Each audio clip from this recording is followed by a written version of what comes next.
5, 6, 7, 8. Tortured. I'm feeling so tortured. Gleefully tortured. 32 and tortured. All right, here we go.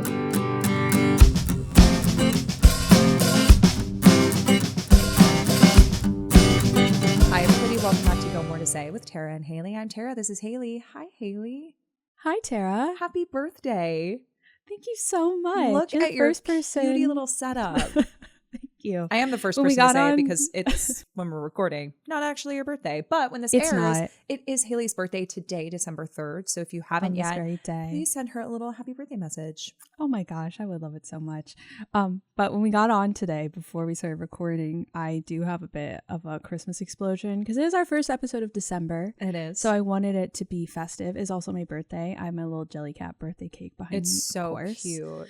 But when we got on, Tara goes, Christmas, Christmas town. It I was is. like- It's Christmas town. It is Christmas, Christmas town. That The should Christmas have tree been our behind word. me. That would have been a hard one to say. Yeah. But this Christmas we could tree do is that. actually Gilmore Girls and Taylor Swift themed. So perfect. Very appropriate. I can't wait to see the close up because you were like, look, Taylor Swift's on the tree. And I was like, I know. There's a Taylor Swift Like a Barbie grandma, doll at the like- top. Can't see it. But no. It's I wanted to put an angel and a star on the top, so I put Taylor Swift on top of the tree. how perfect. I know. I should put Logan Huntsberger next to her. Yeah. Really balance it out. I don't know if you can see right here, but it's like it's kind of blurred out, but it is a Birkin bag. Oh, is that the pink ornament. one? Yeah. Oh, perfect. It's like very pink. Like it ended up being like most of my Taylor Swift and Gilmore Girls ones were kind of pinkish. I love which it. I is think it fun. looks great. I'm excited. Yeah, I was going to put up my tree for today's episode, but I actually have like a whole night to myself. Brett's in tech right now for his for one of the classes he teaches. And so he's in tech. So I kind of have the whole day and night to myself. So I was like, you know what? I think tonight I'm going to do Oh, some decorating and like really work so on this nice. room. And so I was like, I'll do it for the next episode, which is great. Yeah. Christmas Town for your birthday episode. And then I'll do Christmas Town for my birthday episode. Amazing. And then we'll I won't all have be Christmas Town for the winter because- finale. Exactly. Oh my gosh, what fun. Oh, what fun. Oh, what fun. Sleigh Oh, bells what fun ring. it is to pod. Oh, what Sleigh fun bells it ring. is to pod. Wait. I love that. Put it on a sweatshirt. Hey, Sleigh bells speaking ring. Are you of listening? shirts, I am wearing... Were we talking about shirts? Well, I said put on a sweatshirt. Oh, okay. She's back. We're back. I'm here. Anyway, I am wearing my only piece of Taylor Swift merch, and it's not from Taylor Swift shop. It's actually from Rock Paper Scissor, where we went in Ann Arbor a couple months ago. Which was so Yeah. fun. And it is a quote from the Torture Poets department. It says, they said, babe, you got to fake it till you make it. And I did. And I did. So I'm wearing that today. Hannah's wearing that shirt today too. She Y'all got matching is shirts, incidentally. Yeah. And so Twins. she likes wearing that shirt as well. It's one of her faves. Oddly, I'm not wearing a Taylor Swift shirt. I was surprised, but went you with look so cute because it was your lavender year. Yeah, but I do have a Tortured Poet necklace on, so How don't you worry. fitting. So if you couldn't Yeah. tell, today's episode is about Taylor Swift in Haley. honor of Haley's Mhm. birthday. Today's episode is about Haley. Because Yeah. it's Haley's birthday, you are entering your Lorelai year. How does it feel? I am. You know, can I be honest? In past episodes, when we we like to talk to y'all as if this is like live. We're doing this on the day of. We act a little bit because we do them in advance, of course. I'm having a hard time pretending like it's my birthday because Well, I'm of like, oh, course. I'm just a baby. It's no, like a no, week- I'm not 32 yet. It's like a week and a half please. away. I know. So like I you're can. not really fully in it That's a yet. different age. Yeah, that's I'm a not different anywhere girl. near that. No, she's so different. I'm just a baby, and I'm not 32 yet. Do you think you're no longer a baby when you're 32? Is that the threshold? Yeah, unfortunately, that's when you're no longer a baby. Is it because it's your pre-Lorelai Gilmore era? Maybe them's the rules. I didn't write them. Yeah, Someone I don't else make the did, rules. and I'm just benefiting from them. But yeah, no, I'm really excited. I like my birthday. I'm not like a birthday week sort of person. Birthday month. I just really like my birthday. Same. And I will be in Florida, so I get to see my I get to see my niece and nephew, which I'm really excited about. They're the cutest things in the whole world. And my sister-in-law did just announce recently that she's also having a baby, so I'll have another niece or nephew. But So exciting. yeah, so exciting. And I'm just excited that I get to go down because I'm going down there for Thanksgiving or I went down there for Thanksgiving if we want to be on December 3rd right now. Yeah. And one of the reasons I'm going down is because I'm going to the Casey Musgraves concert on the 2nd. So I went there last night, which was really exciting. I hope you had a good time. I know. I hope I had a great time. But I'm just having like a chill birthday this year. You know, Yeah. nothing too big. Might wear a cute outfit. Yeah. Orlando has a lot of cute indie bookstores. So you know me. That'll take up half the day. Totally. That's how I felt about 31. And I think how I'm going to feel about 33. I don't know why 32 felt very like monumental for me, which we can talk about next week. But 33, I know you're really excited for your 33rd birthday. It's like your double golden birthday. It's my double golden birthday. That will be oh a my big gosh, one. I can't wait. But for me, because it doesn't really have the same meaning, I'm just kind of like, okay, 33. I know. I did Here we wear my go. 3 necklace today. I love it. 3 is my lucky number. And it's the third. because It's the 3rd. I'm the 3rd child of my family of 4. So, you know, 3's good for me. 3 is a magic number. 3 Is is a magic number. Why do we keep that's like the 4th time this week we've said that. I know. We just love Schoolhouse Rock. We do. But you know what else I love? I love Gilmore Girls. Yes, you do. And I love Taylor Swift. But I also love books because I forgot to mention in the last episode what we're reading for December for Reading is Sexy. So I do want to mention it now. Tell us. We're reading a little holiday book called Most Wonderful by Georgia Clark. I am quite enjoying it. I will give you a little synopsis. A charming queer holiday romance about 3 adult siblings, each at a personal and romantic crossroads, who reunite at their larger-than-life mother's Catskills manor for an unforgettable Christmas. And the 2 siblings that I have met in this book so far, one of them is a very successful TV writer, and the other one is a comedian. I'm not sure what the brother does. I haven't gotten to the brother yet. Okay. But he works in I think like marketing or something, because he proposes to someone and they say no. It's one of those things of what I like about holiday romances and holiday books in general is like I need Christmas with a touch of melancholy. I need people to be a little bit sad. I need you to be just a touch sad about your ex-husband or about your life falling apart or about your career or about like your family. Like if you're too happy, can't relate.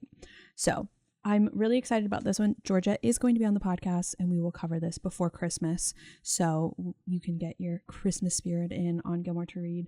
But I'm really excited about this one because I do love a siblings book. You know, I love to read about siblings. But this one is fun because they all have their own little romance in it, which on the cover it says it's the most romantic time of the year. Is it not? Is it not? Is it not? Yeah. It is. So I'm It's excited for that cozy, one. It's comfy. There's snow. Yeah. And I have heard that Georgia Clark recently started Gilmore Girls. She's on season 2. Oh. So I'm really excited to get the perspective of someone who like is just in it like for the first time right now. And her publicist was like, she will be further along before your interview. And I was like, it's not homework. It doesn't have to be. I kind of like this like new sort of path that she's on. So we of course will talk about her book, talk about Christmas, the holidays, talk about the most romantic time of the year, and Gilmore Girls always. I love it. That's so exciting. Per usual, great choice. Thank you so much. I'll tell you all about it. Can't wait to hear all about it. But before we get into the topic of today's episode, one last reminder that Tara will be in Atlanta with me this Thursday at Helium Comedy Club for our Happy Birthday Girlies birthday live show. Yay. We are so excited. There will be bracelets that you can make, charm bracelets, charm necklaces, friendship bracelet swapping, and of course, cake with our faces on it. Well, of course. And we're excited. It's going to be a birthday party. It's going to be so much fun. We can't wait. We hope you'll come to our birthday party. We can't wait to see you. No gifts. No gifts needed. We will give you the gift of an hour of our time. What does Sherry say on her invitation? Gifts are not necessary, but welcome. When you said no gifts, I was like, Tara's like, wait, are not necessary. Welcome. It's like, why would you say that? I love gifts. I love gifts. No, but seriously, I have to pack a suitcase and go home. So no gifts, please. The gift of your presence is enough. Is present enough. Mm-hmm. Exactly. Yeah, I'm just excited for Tara to be here because it just feels like this beautiful week. Because I said I don't do birthday weeks, but having my birthday and then having you be here and then it be your birthday, I know, so just exciting. Feels like the most festive time. My whole family will be here, so that's not true. Part of my family won't be here, so the part of the family that listens to the podcast won't be here. So I do have to say that. Love. Perfect. I can't wait. Yeah. But today's my birthday. Today is your I don't- birthday. It always reminds me of Rapunzel when she's like, it's kind of an annual thing. And I feel like at this point, we did ask a question box of what y'all wanted to see for our birthdays. Mhm. And for my past, have we done 2 birthdays on the podcast this far? Wow. Yeah, in 2022, we did like a joint birthday episode for the We two of did, us. yes. Last year, we had individual birthday episodes because our birthdays really did fall on separate weeks. I want to say that in Yeah. 2022, our birthday fell within the same week. So that's why we I were think kind it of was like, the same week. Yeah.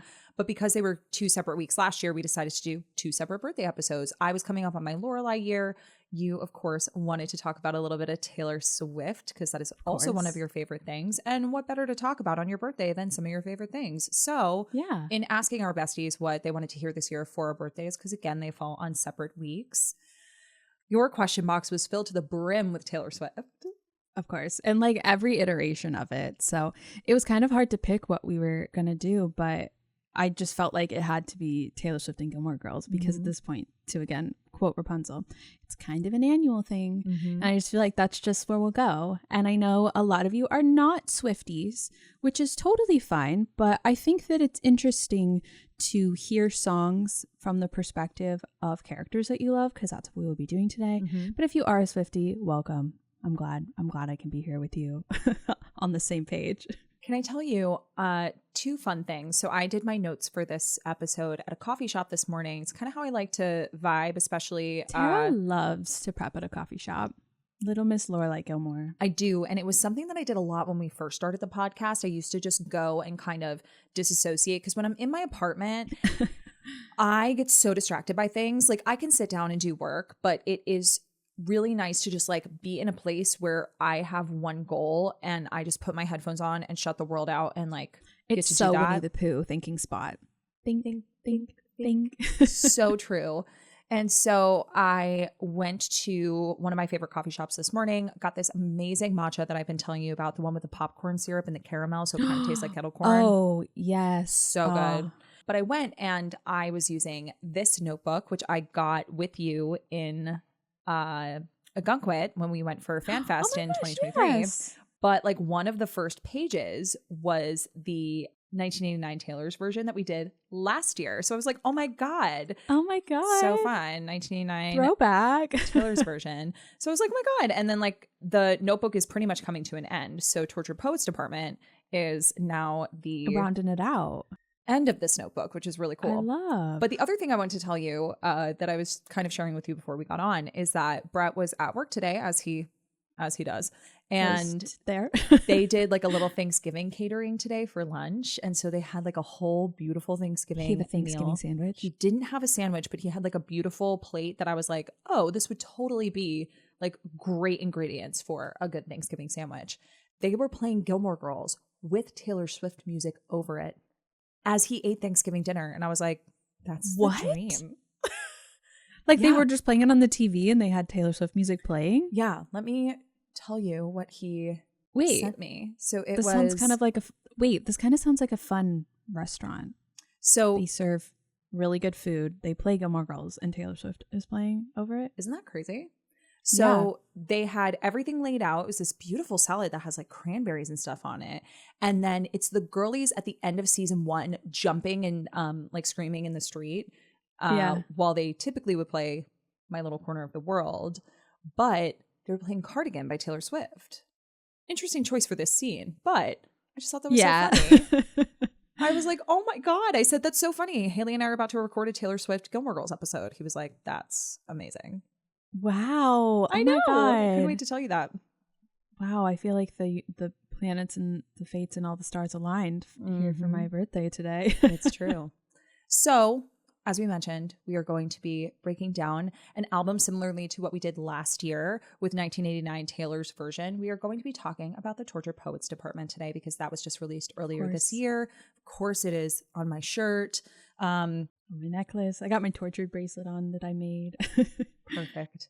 But you mentioned something yesterday when we were kind of talking about the breakdown of this, that this is an interesting episode to tether Gilmore Girls to because it is a very tortured album. Rather sad.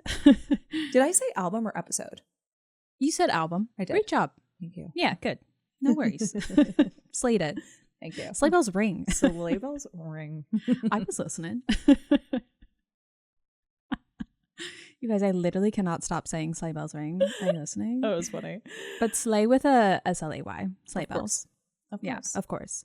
But But you yeah, are this right. is a sad album. It is. It's a sad album. And there are sad moments in Gilmore Girls. But I think that the For albums sure. that we've covered in the past, because when we did our first Taylor Swift episode, it was a Folklore Evermore breakdown. Yes. And then it was 1989 Taylor's version last year. And now it's Tortured Poets Department. So this is a very interesting album to attach to the show, because I won't lie to you, there were a few songs where I was like, I don't think this entire song gives the vibe, it's but like here some are of the lyrics that I could Yes, attach to same. situations, characters, etc.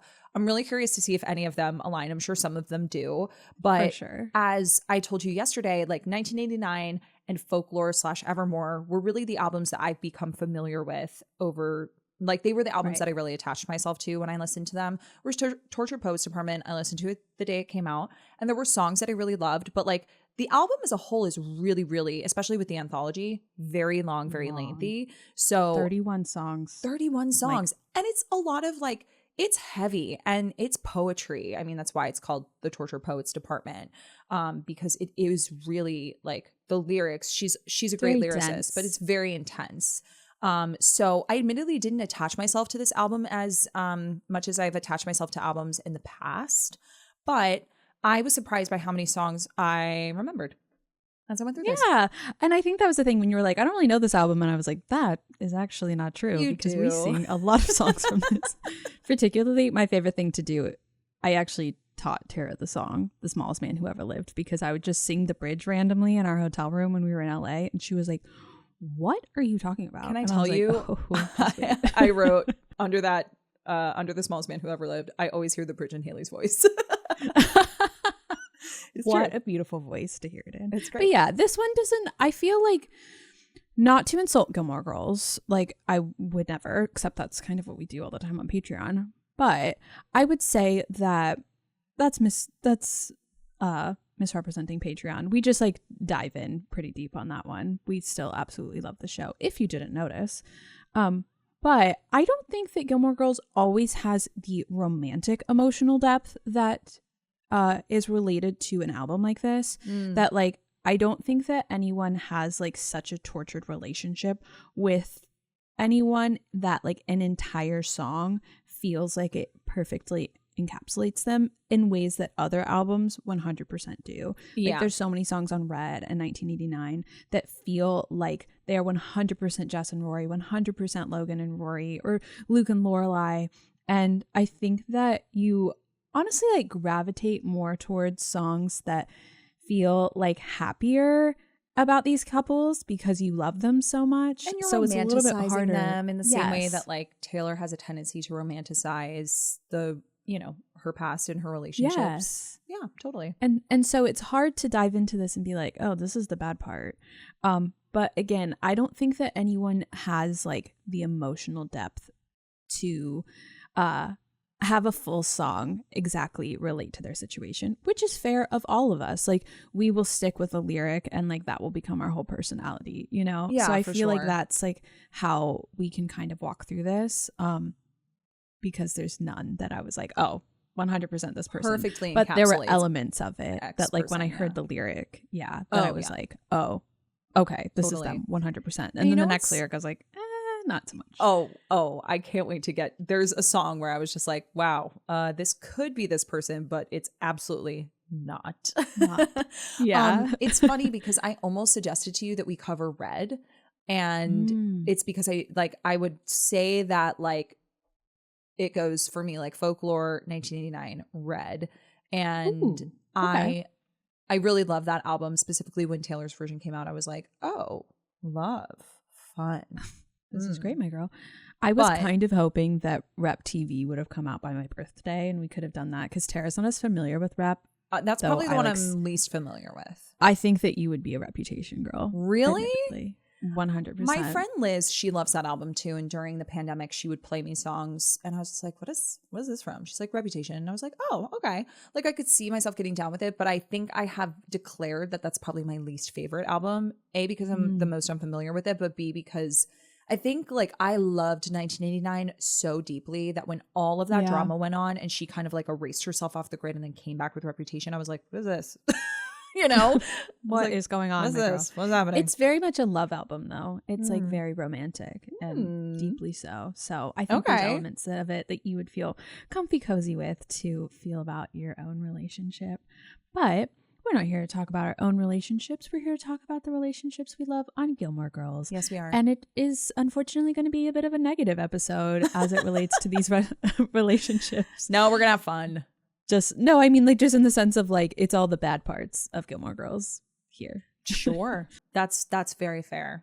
So do you want to just go in chronological order? That's how I did this. Let's just go in order. Let's start. We're just going to do the core album because doing 31 songs, we would be here until December 4th, honestly. Yeah.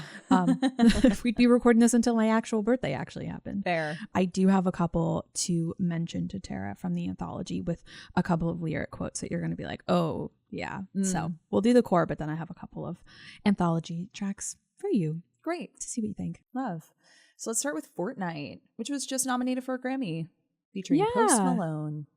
I love Post Malone. Post Malone's one of my favorite artists. He's great. Yeah. Posty. Yeah.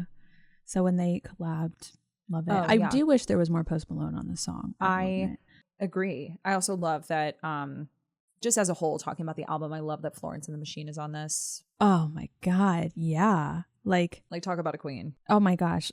And that's the thing is like on that song, she's like, she shows Taylor up. Like she's the best part of that song. She's like, so good. Hands down. So good. I love Taylor. She's amazing. Like, of course. Florence, my man. I know. Florence, so my girl, good. I should say. But this song, Fortnite, was with Post Malone. And for me, I put Rory and Logan in A Year in the Life, ? This one was kind of hard because it's I love you, it's ruining my life. I also wrote I love you, it's ruining my life. Could be so many characters on this show. Yeah, I literally wrote I love you, it's ruining my life. Who is that? Everyone? Yeah, everybody. Because I also wrote that us and Gilmore Girls. I could also see this being Dean and Rory in seasons 4 and 5. Run into you sometimes, comment on my sweater, now you're at the mailbox, turn into a good neighbor. Like that felt very chicken or beef. We run into each other outside of Lane's house, you know, like, and we have such history, but we're talking to each other kind of like neighbors. And and in that sense, I could see it being like Dean and Rory. But I love you is ruining my life. Your wife waters flowers. I want her dead. Like I want to kill her. Yeah. It like felt like Rory it felt like an affair. Yeah, exactly. Your husband is cheating. I want to kill him. Like it felt like elements of like moments in the show of having an affair. Rory and Dean, Rory and Logan. I loved you for only a fortnight. Like that feels like it kind of exists there. But this one was hard for me because it didn't feel like it fully fit anyone. Yeah. But I love you, it's ruining my life was actually everyone. So real. So then we move on to the Tortured Poets department. Is Jess Mariano the tortured poet? I was like, would he use a typewriter? I couldn't tell if he would like find that like rather pretentious. I don't know. Would he find that rather pretentious? Probably. But I also feel like he would do it. Like I also feel like he would use it. Totally. But I wrote that this had big Rory and Jess vibes, but like it felt almost like a reflection from like a season 6 vantage point. Who else decodes you? Like it's giving I know you better than anyone when she says I felt like it was more of like me?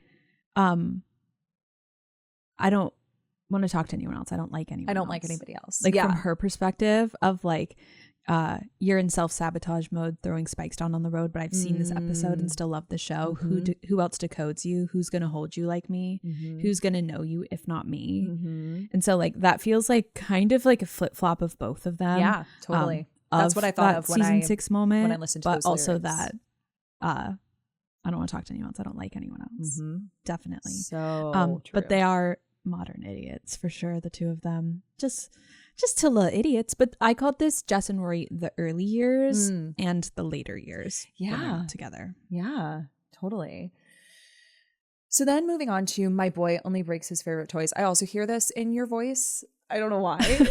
My boy only breaks his favorite toys. Because I do that all the time. You do. I will just like, this is something that both of us do, but we'll be talking, just, chatting about work. And all of a sudden a lyric just pops up into our head, Inside Out style. And we just let it out. And we just let it fly. Yeah. Sometimes it's the entire bridge to The Smallest Man Who Ever Lived. So oftentimes sometimes it takes a while. In fact, that. I'm curious what you put for this. I put two people. Who'd you put? And I put Jess and Chris. Simply because of one line in particular. Tell me. That is, but you should have seen him when he first got me. Because you should have seen him when he first saw me, I put down. Yeah. And that reminded me of Jess. It was the moment Jess and Rory meet for the first time in her room and he sees her. Yeah. That is, such a poignant memory. Yeah. Hooked on phonics. Like that was that was pivotal for him. And I think because like overall this song is about a guy who got something that he really wanted and didn't treat it the way that he should have and let it go. Only breaks his favorite toys. And I kind of feel like I wouldn't say that Jess breaks his favorite toys in Rory, but I don't think that he had enough in him to not break her because of the circumstances that he was in, like when he left in season 3. So that's why I kind of put him there. But I also put Chris because boy, does he love to break his favorite toys. That's his favorite thing to do. It is. Chris loves to leave them. He does. It's but so true. Should have seen him when he first got them. So real. So yeah, I could see that. I wrote down Jess. I also said that it could have been pertinent to Zach. All I could think of was his Gwen Stefani headset. Gwen Stefani mic. He only breaks his favorite toys. But I just mean like, the way that he... It was his favorite toy. He was really, really excited about it. He was obsessed with that one. Okay, I'll give it to you. That's great. Yeah, I just feel like he really lets jealousy and fame and all of those things cloud his judgment enough to like destroy the relationships with everybody he loves, but specifically with the band Lane. and with Lane. Yeah, both of them. Totally. That's so true. Which actually kind of leads me to Down Bad because that song, such a bop. I love Down Bad. Such a bop. I felt like it was very Rory and Logan coded, but I also said that this could be Lane and Zach, like the teenage petulance reference. I feel is giving. I mean, petulance is Zach's middle name. Yeah, but I think it's actually his last name. This last episode that we just covered on Patreon at the time, it will have been a few weeks ago, perhaps by the time this episode airs, was The Perfect Dress. And Lane is just I think that was last Friday. Oh, gorgeous. Most recent episode. Yeah. Lane is just so down bad. Down bad. Yeah.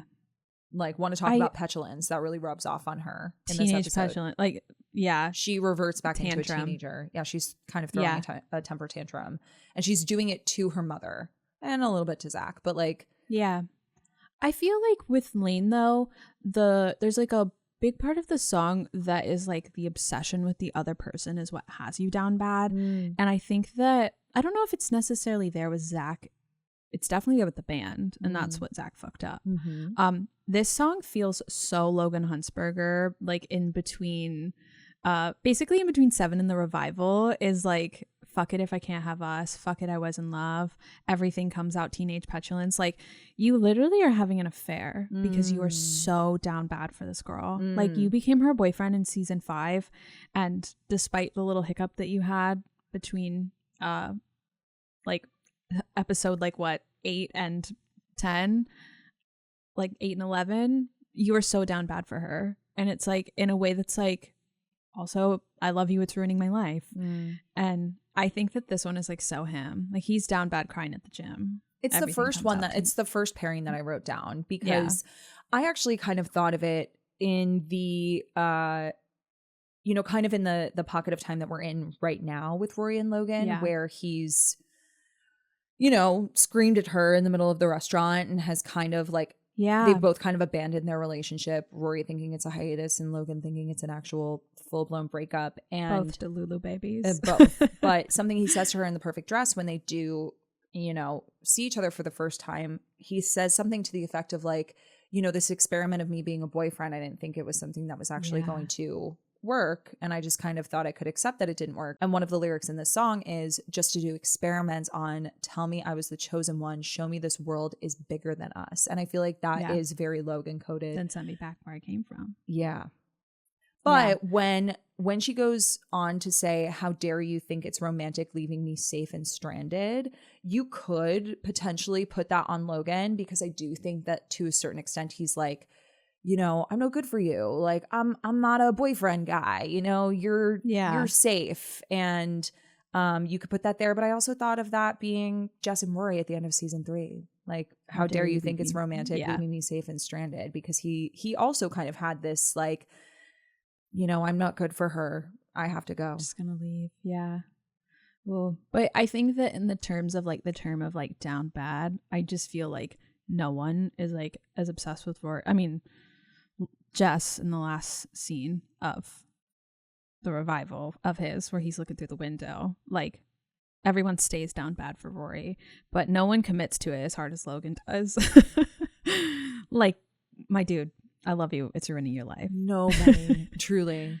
That's so real. That is the first, like, I wrote down like a bunch of, if there was more than one, I would write it down, but I would only circle the one that felt like it was the most. And I said, this is so Rory and Logan coded. Yeah. Oh, I'm also down bad for him, down bad crying in the gym. We know. Okay, So Long London. This is a song we talked about yesterday that you absolutely loved when you heard the album for the first song. I don't love this song, and I want to. But I don't love this song as much. I mean, I think the lyrics are really, the lyrics to all of her songs are really beautiful. But yeah, this one is one that I've never like that's never really vibed with me. I don't know why. And I'm curious to hear what your thoughts are on this in conjunction with Gilmore Girls. Yeah. Well, one of the reasons I love this is one of my favorite lyrics on the album is I'm just getting color back into my face. I'm just mad as hell because I loved this place. And it's like this like anger and exhaustion that exists in the way that she kind of sings it, but she almost like at the end of it is just talking. And I just love this idea of there is a place out there that you love so much that that person is also that place. And those are two places that you called home, that person and that place. And I just really love the juxtaposition of like how deeply she fought for this, even though she kind of knew she shouldn't. And that is so Luke and Lorelai season 6, because it's about finding a home in someone and in turn saying goodbye to both of them with accusations to you and to them. Because you say I abandoned the ship, but I was going down with it, my white knuckle dying grip. And I just feel like I pulled him tighter each time he was drifting away. That I think that's so like getting towards the end of season 6 before partings, where she's like trying to make it work and trying to stay and trying to be okay with it. But eventually she breaks and she can't do it anymore. And I think I'm just mad as hell because I loved this place really fits her, because as much as Stars Hollow is hers, it's also them. And I think that part of her like daily routine, part of her life, like part of her life's blood is going to Luke's every day and having that interaction and having that place to go, like having basically her kitchen isn't at her house, her dining room table is at Luke's. And so that's taken away from her too. And I think that in this song she's saying goodbye to a place and a person who are home. And I think that that is kind of what Lorelai is doing at the end of season 6. Even though she doesn't really want to, but it's the best thing to do. Yeah, that's so real. It's so interesting because when I press play on the song, I was like, oh, I feel like London, So Long, it's going to be very Rory and Logan coded, but there wasn't really much that I could find there. Like that was the first thing I wrote down was like Logan's goodbye to Rory in a year in the life ? But I didn't find anything within the lyrics that really lended to them. So I was curious to hear your thoughts on this song. And I do think everything you just said really lends itself to the Luke and Lorelai storyline. But I also thought about Chris and Lorelai in season 7 when he says, I didn't opt in to be your odd man out. It feels very like, I'm your husband and you're clearly in love with somebody else. And this is this is the place that I've always thought I was going to be. This is where I thought I was Yeah. always going to end up, is with you being like married, parents to our daughter. You know, I'm pissed off you let me give you all that youth and for free. Yeah. Though I could see Lorelai saying the same to Chris. But there Yeah. are a lot of songs on this album that feel like Lorelai and Chris coded within the lyrics. But yeah, that was kind of the one lyric, the I didn't opt in to be your odd man out, reminded me of Christopher. And I guess you could Yeah. also attribute it to Logan and Rory in A Year in the Life, where he's just like, I would literally do anything to be with you. But at the end of the day, you Let me give you all that youth for free. Yeah. But I think that everything you just spoke to about Luke and Lorelai, so spot on, because she also didn't opt in to be the odd man out in this situation. She wanted to be his partner and show up, and Luke just would not let her in once April came into the equation. And Yeah. So And like long, the line London. of like, I've founded the club she's heard great things about. And it's like almost like the idea of like, I invented you. Yeah. And I feel like that could be directed any which way. So I know that you really loved this song when you first listened to it. Where does it stand in your rankings? Like, what's your favorite song in this album? We haven't gotten there yet, but Oh, I'll tell okay. you which one it is when we get there. Okay. But this one is pretty high up there. Is it? Because there's another lyric that I also really love from this is 2 graves, 1 gun. I'll find someone. And I feel like that is so partings for Luke and Lorelai. Is like the same thing killed the both of us. And now we're here done dead. And I'll find someone. You will. His name's Chris. But then you will unfind him and you'll find Luke again and happily ever after we're over. But this one was like super high in my rating. Because like if you want to see my full reaction to the album, I do have 2-part series on YouTube. She does. And I loved this one. This one from the moment that it started with the bells from the So Long London all the way to the end. Loved it. And I have to say, it really affected the next song because when you hear a song that you're just like taken aback by, you love it. Like you can't even like absorb out the lyrics because you're so in love with it. Yeah. The next one is usually a letdown. It's hard to like stay that amped, you know? Yeah. But now this next song is one of my favorites on the album. I think this is the best song on the album, personally. It's so good. And it's so good live too. And I'm sure. Admittedly, like I remember so vividly, remember I had that back spasm thing happen to me and I had to lay on the floor. Yes. Remember Brett had to pick me up out of bed and lay me on the floor. She'd like, be picked up, laid on the floor, and she's like, what am I going to do? I guess I'll listen to the Tortured Poets Department. That is precisely what I did because I couldn't sleep because I was in so much pain. Oh, man. And I'm laying on this. I'm not laughing at your pain. I'm laughing at No. what you did You can with laugh your at my pain. pain. It's okay. I'm laying on Laughing this that floor. you were tortured. I was. It was perfect. It was the theme. And I have my noise canceling headphones on. It's like 4:00 in the morning. And I was like, all right, I guess I'm going to vibe to this. And Might as well. this was the song like that perked me up. Tara's on the floor dancing. I was on the floor going, oh my God, I love this song. Oh my God. Like so good. listening to, you know, these first 5 songs, of course, I was like, oh, this is good. I like this. Not my vibe. Like So Long London wasn't completely my vibe, admittedly. But Daddy, I Love Him You probably came on. weren't in the right like frame of mind. Was not. For So Long London. Was not. But Daddy, I Love Him came on and I was like, oh my God. Oh my God. It's That's so a good. bop. It is so good. And it's so Lorelai coded to me. The daddy of it all. But this thank you, Daddy. I Thank feel you, like this Daddy. is so Lorelai, but also so Rory. So Jess and Rory season 2 So coded. Jess and Rory. Yes. Or like Yeah. I guess it's season 3 because they like get together in season 3. Well, I actually really attributed it to like season 2 when they get in the car accident, just screeching tires and true love. Like oh yeah. when she says growing up precocious sometimes means not growing up at all. He was chaos. He was revelry, bedroom eyes, like a, did I say revelry Remedy. twice? Like a remedy? I wrote Yeah. revelry down twice. Soon Sorry. enough, this is what happens when you write things down. Soon enough, the elders had convened down at the city hall. Stay away from her. That Yes. feels like the town having a meeting about Jess Mariano, and when they get in the car And I hear you accident, wrote the screenplay to glitter. yes. But then when they get in the car accident, who do they put on the top of the Christmas tree? Rory. And Jess is Absolutely. the one who he's, you know, put on the bus, sent him home to his mom, you know, and he's the one that everybody is like, that jerk kid, he put you in this situation, like he's a menace. And she's like looking around like, guys, hello, I did something wrong here too. With her dress unbuttoned. Yeah. Screaming, but daddy, I love him. Yes. Not at this point. She had to write a letter to her boyfriend about it. Deanie, I love him. And Deanie, I love him. Deanie was like, but Rory, you love him. Yeah. Like, but mommy, I love him. You know, yeah, because there's also that line of like, I'm having this baby. No, I'm not, but you should see your faces. Is like, that's where I'm like, oh, that was Lorelai. That was Lorelai. Mm-hmm. I'm having his baby. I said, but she is actually having his baby.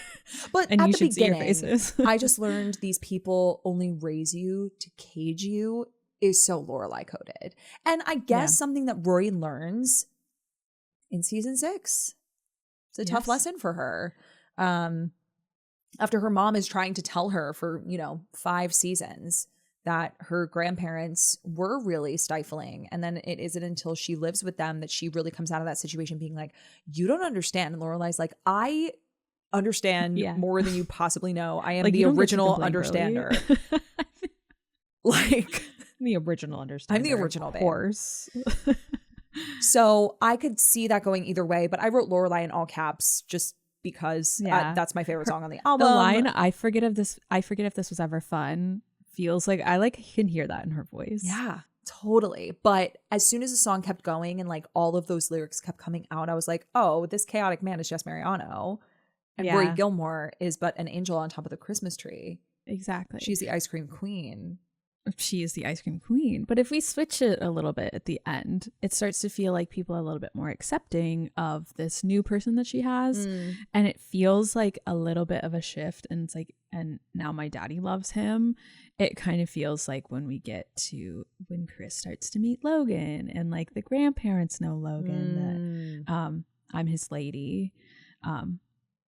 No, you can't come to the wedding. No one's going to come to the wedding because y'all aren't getting married. But it feels like a little bit of like that transition between the Rory to the Logan, just because the people are more accepting of it and want to be a part of it, less so the town. But yeah, this feels like the two sides of the coin of where Lorelai and Rory kind of fit together, or like the middle of their Venn diagram of what kind of you find similar about their situations.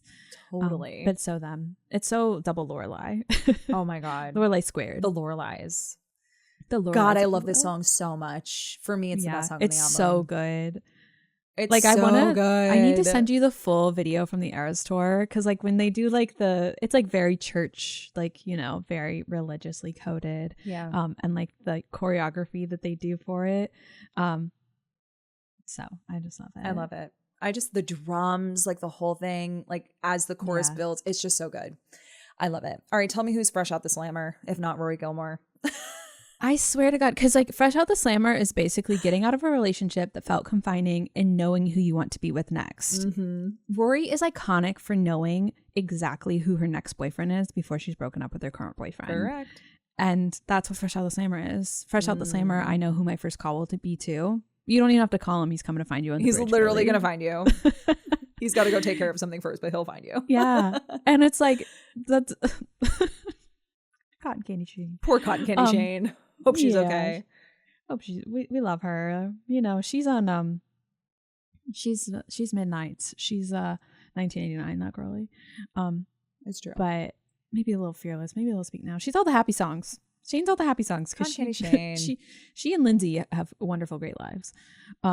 But yeah, this one, it can't be anyone but the two of them, because like she really did feel confined in her relationship with Dean. She and did. I think one of the reasons you kind of end up feeling confined in some relationships like that towards the end is because you don't want to be in it anymore, and you maybe have found someone else, but you are trying to be honorable and stay with this person. And it's like, that's never a reason to be in a relationship. And you're always going to feel suffocated by it because you don't want to be there. Correct.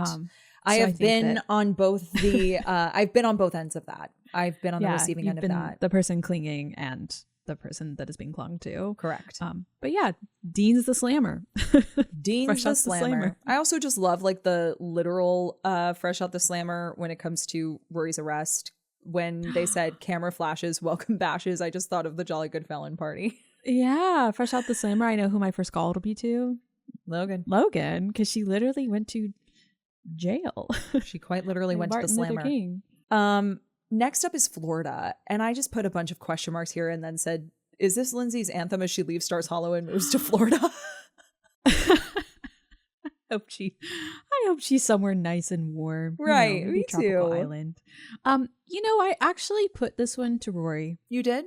because little did you know your home's really only the town you'll get arrested, so you pack your life away just to wait out the shitstorm back in Texas.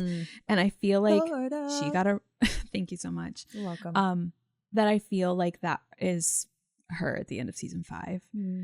You got arrested and now you're at your grandparents' house waiting out the shitstorm, Waiting out that the you left storm behind back you. home. You're so right. Yeah, That's so true. and I was like, this is kind of anyone who's run away from their circumstances. Yeah, 'Cause I I was feel like like, it could be a little Lane too. It could be Lane. It could be Jess. It could be Jess. Yeah, Yeah, totally. Talking about running away and escaping is really the theme of the song. Lorelai. Yeah, Yeah, totally. just like you left something behind that is quite treacherous. But you're going to Florida. A timeshare down in Destin. So God, that one love it. felt like not like a huge stretch, but like it's really just whoever is running from their circumstances and leaving something hard behind. Yeah, totally. Florida. Florida. 3 exclamation points. Yeah, 3. I put exactly 3 and no more, no less. No Guilty as less. sin. Guilty as sin. This is Question mark? no, for me, this was Rory, Jess, Dean. This is my favorite song. on This the is your album. favorite song. I love this song so much. Good song. Good choice. And like, what if he's written mine on my upper thigh, only in my mind? And I feel like this is just having an affair in your head, Correct. because it's without ever touching his skin. How can I be guilty as sin? Because even the setup of this song, which is like drowning in the Blue Nile, he sent me downtown lights, which is a song I hadn't heard it in a while, and I feel like that's like her and Jess like kind of connecting over like a shared interest of things. Yeah, And books. my boredom's bone deep. This cage was once just fine. Am I allowed to cry? I dream of cracking locks, throwing my life to the wolves or the ocean rocks, crashing into him tonight. He's a paradox. I'm seeing visions. Am I bad or mad or wise? And I think that that's like the whole trajectory of season 2 for Rory, Jess, and Totally. Dean. And also kind of this idea, it like reiterates this idea and questions rolling around in your mind of like, am I wrong for envisioning all of these things without having ever touched him?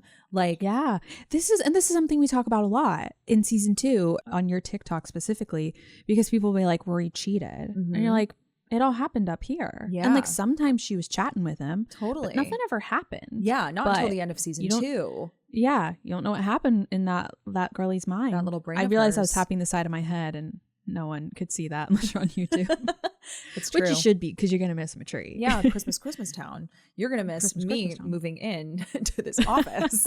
Couldn't be more different vibes. Could not possibly be more different, but Yeah. it's getting there. I think hopefully by the next episode it'll look maybe not quite 100%. Christmas Town, but it'll be cute. At least Christmas Town. Yeah, at Maybe least not one double Christmas. Christmas Town. Maybe not the whole. Yeah. But anyway, Guilty as Sin was so everything swirling around in Rory Gilmore's mind, or what I imagine everything that swirled around in Rory Gilmore's mind to be during season 2, specifically towards the end. I just kept thinking about, the but Daddy, I Love Him, the conversation that Lorelai and Rory have at the end of season 2 when she misses her graduation. She's like, I took a bus to New York and I went to see Jess. Why am I doing this? He's not even my boyfriend.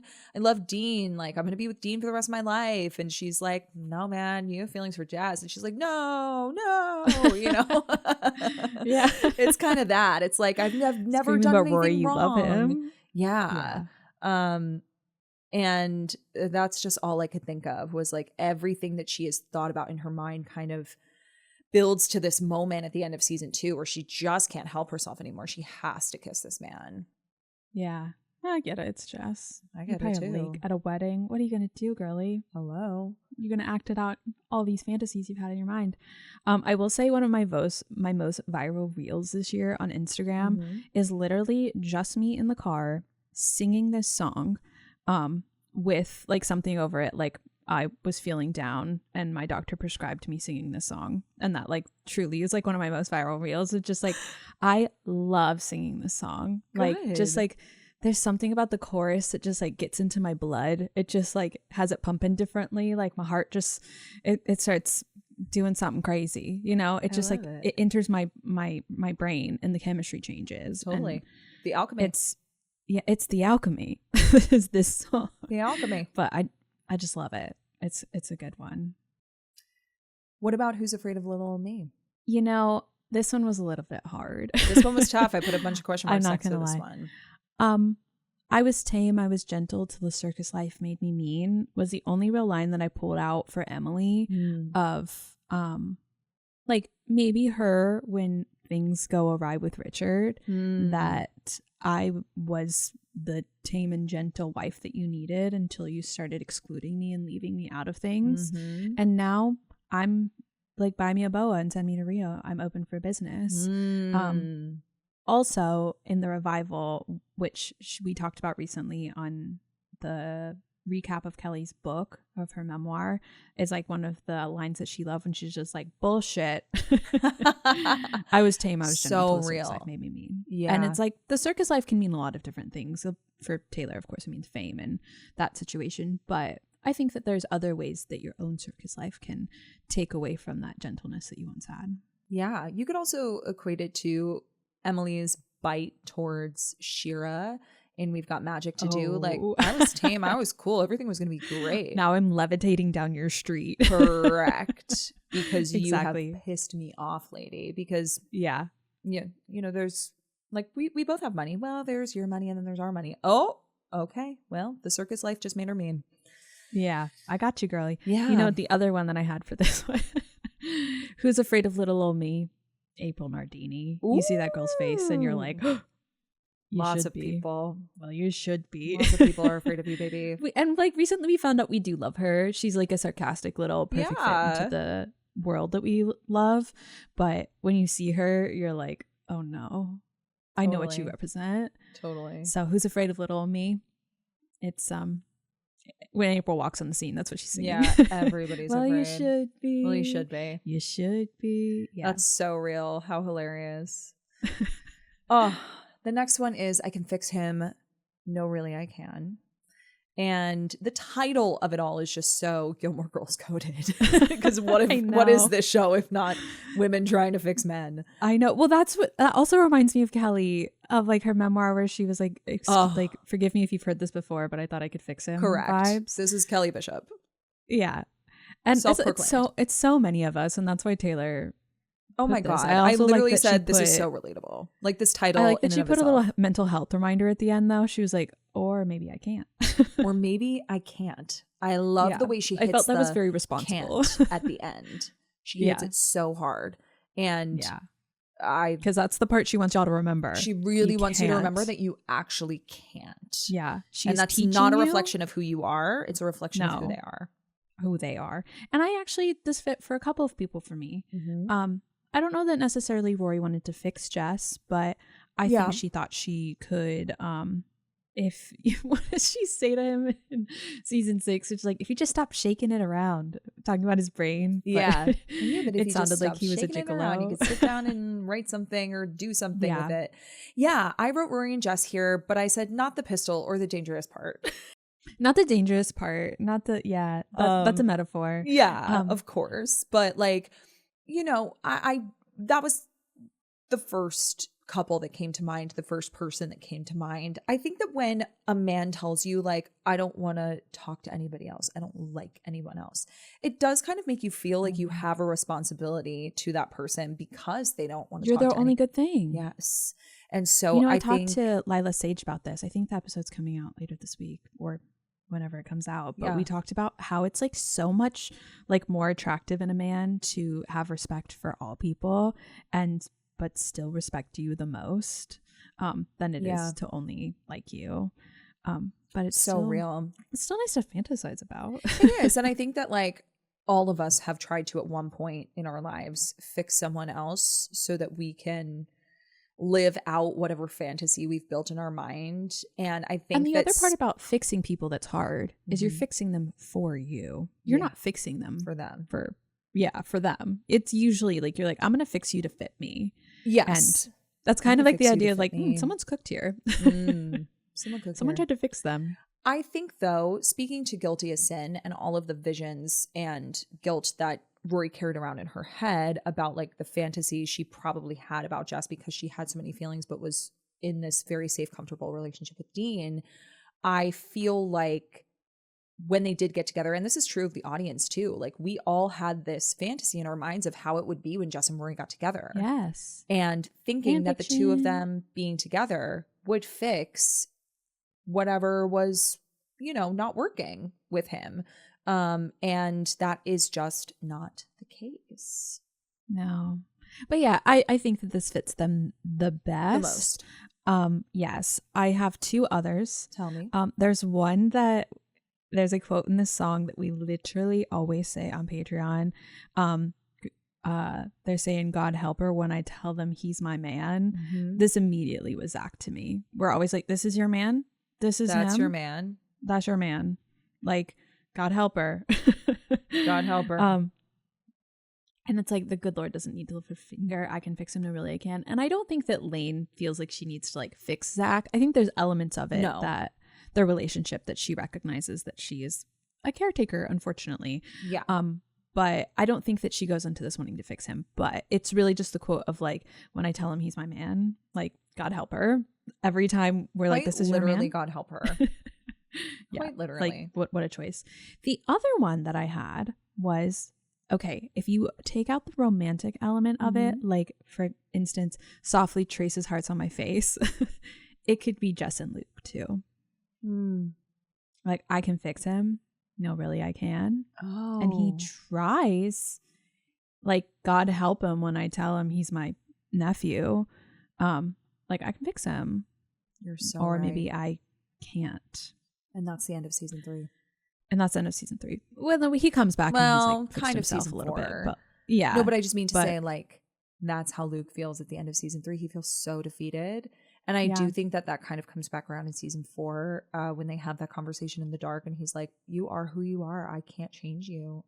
Yeah. And yeah. then everything does change with that conversation. Wow. I love that Can I tell you that was my one. first thought. I was like, oh, this is Jess and Luke. And then he's like, and then she says, traces heart softly traces heart on my face. I was like, maybe not that part. Maybe not. It's very romantic in nature, but it is. But Luke like tried to fix metaphorically Jess. speaking, yeah, I think that Luke is so determined to fix this kid. He's like, no, my sister can't do it. I can do it. I can do anything. Yeah. And I'm like his last hope. yeah. Yeah. Wow. 'Cause it's, I never thought about that. Of course, had everything I'm thinking about is like romantic. Of course. But I mean, it just like naturally kind of came to me. It's like he had a halo of the highest grade. He just hadn't met me yet. And that's so Luke. Luke feels like he can fix everyone's situation. Luke thinks he can fix Liz's situation. And that's what Jess throws in his face is like, you're trying to fix everyone. When they're in the hallway in season 4, I forget what the exact episode was, but it's when Liz and TJ are there. And he's like, because that's what he comes out in the hallway to tell Jess. He's like, what are we going to do about this guy? What do you mean? Why are you trying to fix everyone? Like, makes everyone feel bad. So it's a little bit so Luke. real. Wow, I really love Without that the analogy. romance. Yeah, suck the romance out of it. But yeah, Take it right out. no, you're so right. You're so right. Moving on to LOML, which I love the title of this song. It, of course, like usually LOML stands for love of my life. And that is. She does in say there. it out. She says love of your life throughout the whole song. And you're like, Girlie, that's LOYL. What are you doing? And then she gets to Until the end. The end. Loss of my life. Loss of my life. Ooh. Oh. Yeah, deep. This one was kind of hard. It was because hard. this one is not all encompassing to anyone at all. No. And I think that if you feel that any of these are all encompassing to people, I feel like it's not on page and it has been exaggerated. And I think that is totally okay and 100% fine. And I love that journey for you. But this one was hard to do without just pulling out pieces. Yeah, I pulled out pieces for this one. The lyric that I pulled out for the first analogy I had was Mr. Steal Your Girl, then make her cry for Jess. It's so like, I now have you. That was when I was trying to get you. I now have you. Yes. So I don't have to go to these events anymore. And he's serious about it. He's dead serious about it. Mr. Steal Your Girl, then make her cry. Yeah. Like, you wanted her so bad. You wanted her so bad, and now you have a whole her. season and a half. Crazy. And then the second one that I pulled out was What a Valiant Roar, What a Bland Goodbye. And that reminded me so much. I know I'm making a lot of ties to The Perfect Dress here because we just covered it on Patreon, but it was such a great episode. It reminded me of what Rory says to Logan. Like, you're a coward. You know, you talk about game, but the coward claimed he was a lion. Yeah. But what a bland goodbye. You know what's funny is I also attributed that to Rory and Logan, but to the engagement. Yeah. Could also be that. Roar. The relationship was such a valiant roar. The relationship itself. I feel like proposing is that too. Like, what a valiant roar. What a true. Big jump, giant claim for this. What a bland goodbye. What a valiant Rory. roar to say, like, let's factor each other in. Yeah. I want to marry you. I'll never leave. Never mind. Because that's what you're saying when you're proposing to someone. I'll never leave. Like, that's the intention. People get divorced, but when they get married, they don't get married with the intention of getting divorced. So when they break up, never mind. And that just feels like that it's really the two of them. But I think that the revival is also in here too. And who's going to stop us from waltzing back into rekindled flames if we know the steps anyway? And a con man sells a fool a get love quick scheme that it's like, I just think that Logan, he was always going to show up for her regardless. She was always going to be the one that had to say goodbye. Yeah. So real. But I think that there's also a little touch of Dean and Rory here at the end of 4 when I thought I was better safe than starry-eyed. Yes, I thought that to myself as well when I read that. I was like, oh, that could be very Dean and Rory coded. Because that's what she says about him. She was like, aren't you glad it was like with someone who loved me? Like, I was safe. Like, and of course they're talking about like protection. Like, right. But I think that for her, she had been like through such like a tumultuous time with like Jess and with school that Dean was just comfortable. Lost. And so again, who's going to stop us from waltzing back into rekindled flames if we know the steps anyway? Yeah. It's them too. It's like, so true. Like, she'd rather be with someone safe than feel starry-eyed about it. Yeah. Yeah. Sad. But I also thought that this could be a little bit Chris and Lorelai from Emily's perspective. Yeah, I could see that. That like the loss of her life is the two of them not getting together. Or that like Emily really projects onto Lorelai that Chris is the loss of her life. Like, especially in It Should Have Been Lorelai. Like, aren't you like, are you really that naive or just that humiliated? I think is what she says to her in season 2 when Chris shows up and Rory is gone with Sherry. And, you know, Emily just projects so much onto Lorelai when it comes to her relationship with Chris that I could see her viewing Chris as the loss of Lorelai's life and or vice versa. Which, I think, to be fair, I also think that Lorelai is the loss of Chris's life. I think so too. Because if we're classifying, if we're what is the word I was even trying to say? I don't know. If we're quantifying, if we're classifying the loss of my life and who fits into the loss of my life. Yeah, I think that Lorelai is Chris's loss of his life. Correct. That it just never bounced back and was never going to recover. And like, and to our knowledge, he's no longer with. We don't know that he's with anybody. Like when we see him in the revival, which isn't really important, but it's clear that like Christopher's journey, at least from Amy's vantage point, was not like for him to go off and find his own love. Like Lorelai was always going to be the one, and that was will continue to his be storyline, the loss of his life. Yeah, totally. And I think that the loss of Logan's life is Rory. Loss of my life there. Like, God, he just wants to be with her so bad. That guy. I mean, I think there could be. We could make an argument for that for all 3 of the men that she dates. I was actually about to say that I feel like for Jess, I didn't feel that way about Jess. I felt like Jess was safely in his starry-eyed about elsewhere things, you know, like he was fine until that fucking look through the window. And you look through the window and you're like, oh, damn, that's the loss of your life right there. LOML right there for Jess Mariano. And I was fine before that because when he leaves and like, I mean, maybe in the original series too, when they kiss in the real Paulinka and he's like, you can tell him we did something more. And he wanted her. No, we got the confirmation that like Rory is probably the loss of his life in the revival for sure. It would have been a little more ambiguous if we had just left them in Philadelphia. Yeah, but that look through the window. But if we hadn't had the look through the window, I would have been like, Jess is good. He's good. He's fine. He's on his own path. No worries about Jess. Which for all intents and purposes, he is. It's just like, you know, when you come back and you see someone who like really sparked that in you as Rory did with Jess, I'm sure like we don't know if it's like, oh, you're the loss of my life, or like, oh, man, I haven't thought about this in a while.